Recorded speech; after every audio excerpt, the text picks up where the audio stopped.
Well, the holiday season is a time for families and festive gatherings. Yeah, but it's not always peaceful. Yep. Especially when there's a little drama between family members. Yeah, Anita Yokota is a therapist turned interior designer and author of Home Therapy. She joins us now with tips to gathering without conflict. Let's see how we do that. Welcome back to the show. Thank you so much for having me. I'm glad to be back. Okay, so Anita, if you're already dreading seeing a certain family member or talking about a specific subject with family, how do you set those boundaries so you don't set someone off? So it is important to be proactive and not reactive. And that means setting your own limits to what's on topic for yourself, what's off topic, and giving yourself permission to not meet everyone's expectations. Setting that safeguard so that you can protect your peace. Love it. Okay, so how would you make it, though, through a holiday if your relationship is strained with a particular member of the family that's going to be part of this gathering?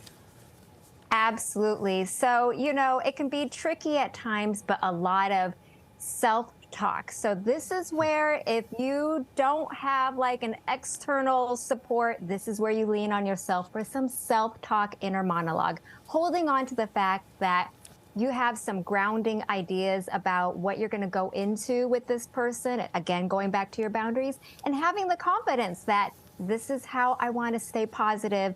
And once you stick with your plan and be proactive and don't give the keys away and have you be in the driver's seat, that gives you the peace of mind to deflect, politely ignore. There's all kinds of ways to keep it light, keep it moving, and keep it cordial. Politely ignore. Talk to the hand. Don't do that. Don't do that. No, those are fighting words. Never mind. All right. That's why I'm not the expert here. But, all right. Speaking of protecting your peace, when you're actually hosting an event or a gathering and you feel overwhelmed, you can kind of hide in your bedroom for a little bit or in the pantry. What do you suggest someone do if they're at someone else's home?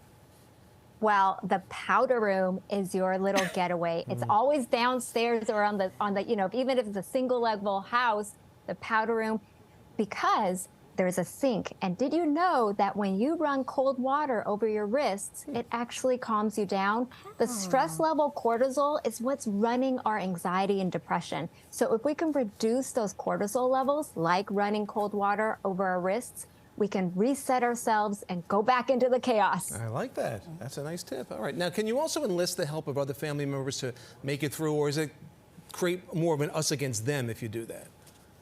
No, absolutely. Our allies are important if you have a cousin or if you have a partner before you even enter the home. So say my husband and I, when we go to certain family gatherings, when we're in the driveway, we have a little pep talk, when we have a little elbow nudge or a code word like turkey or pie. And that's our way of like, help me, you know, and it's a wonderful little strategy that's subtle, but you feel a little more supported when you have an ally. So absolutely, it's not anything combative. It's more about resources. I couldn't have a code word like pie because I'd probably be eating pie or be wanting passing to more eat pie to you. Yeah, and I'm interested in it.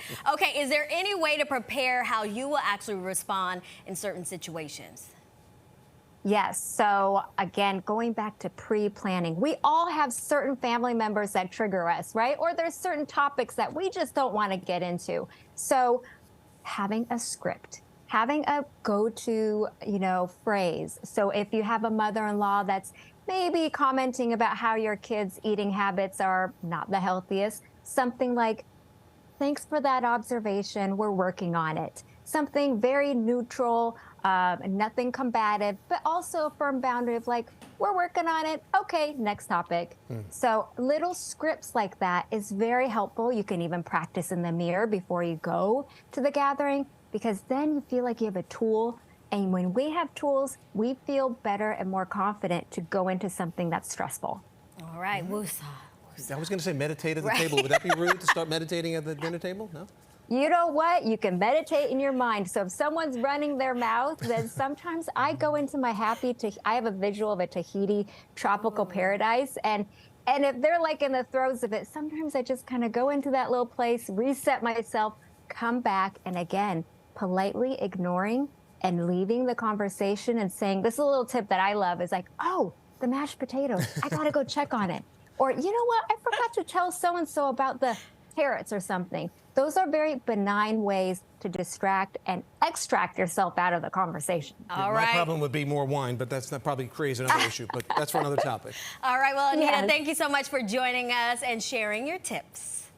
Thank you. And for more mental health tips to make it through the holidays, you can follow Anita on Instagram. The information is right there on your screen.